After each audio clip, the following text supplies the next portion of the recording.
tā palēnām aug, tā briest un milst, no gaiši dzidras par melnu zilst, kāp laukā no sirds un pirkstos svilst un triec svaigā. Bija dziļa ziema, kad projām gāju, uz tālu zemi, uz svešu māju. Tas tikai sākums. Kas zina, kāds būs gals? Es galvenokārt atceros gaisotni. Toreiz bija tā gaisotne ārkārtīgi tāda vienlaikus saspringta un vienlaikus izplūda uz visām pusēm kaut kāda gaisma, man gribētos tā teikt. Es tagad bieži domāju par to, no kā tas viss radās, bet Rainis bija arī viens no tiem tādiem impulsiem tam laikam.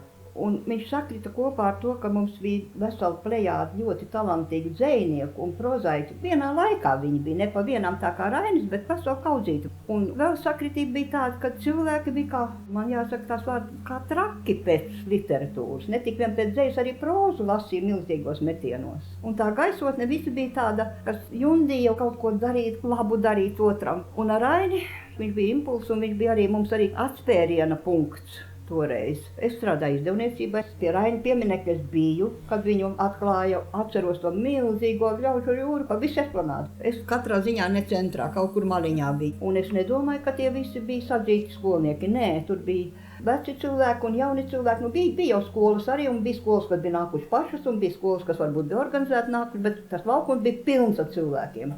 Un tas Rainis ļoti skaisti izskatījās. Visu mūžu man ir dzejas dienas.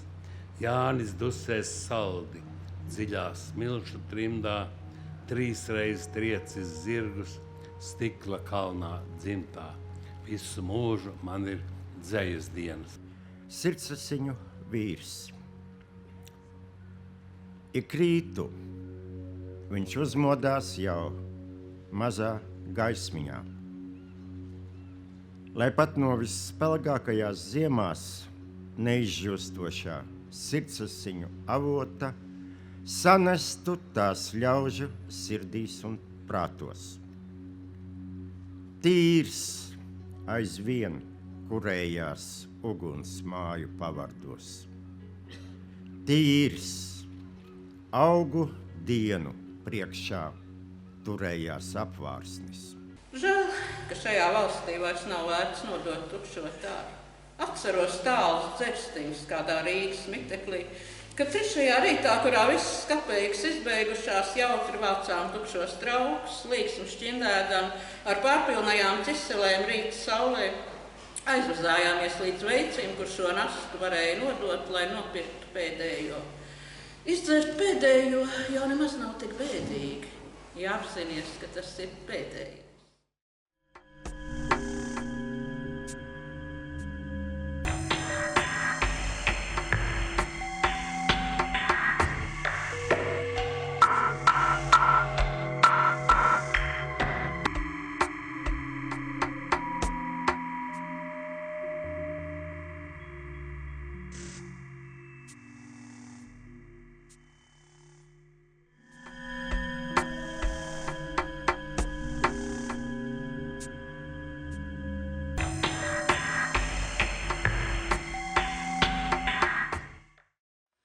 Vienu lietu es gribētu pateikt visiem kolēģiem, ka dzejnieki ir valodas karognesēji.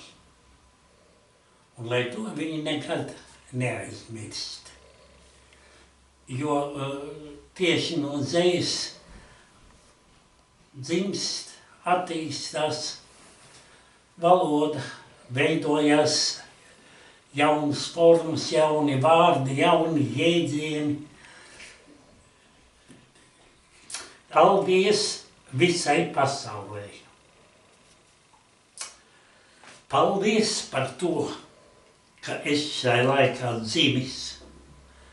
Paldies par sēklu, kas man dota sēt. Paldies par to, ka man ir 2 rokas un pasaule, ko tajās paturēt. Paldies par to, ka man ir rūgta mēle, no kuras vārds un nevis sīrups līst. Paldies par to, kad saprot tas, kam vajag. Un tas, kas negrib, mani neatzīst. Paldies par to, ka man ir brīva griba, ka nešķielēt un svešu nenoģist. Paldies par to, ka apkārt tik daudz dubļu, ko visu mūžu brienot neizbrist. Paldies par to un vēlreiz par dzīvot brīvi, kas nav pamests dīks. Paldies par to, ka elpojošs vai miris, es esmu vārds, un vārds ir nebirstīgs.